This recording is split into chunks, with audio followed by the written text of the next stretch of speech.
Gujarat CID ક્રાઇમની Vadodara zone team દ્વારા સરકારી પદનો દુરુપયોગ કરી કૌભાંડ આચરવાના મામલે એક મોટી કાર્યવાહી કરવામાં આવી છે.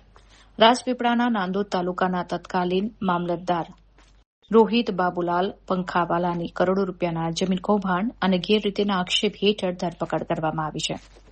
તપાસ દરમિયાન સામે આવ્યું છે કે તત્કાલીન મામલતદાર રોહિત પંખાવાલાએ પોતાના હોદ્દાનો દુરુપયોગ કરીને જમીનના હકપત્રની એક નોંધ ગેરકાયદેસર રીતે પ્રમાણિત કરી દીધી હતી. અધિકારીની આ ગેરરીતિ અને કાયદાના ઉલ્લંઘનને કારણે રાજ્ય સરકારની તિજોરીને કુલ ₹1,39,39,150નું જંગી આર્થિક નુકસાન વેઠવાનો વારો આવ્યો છે.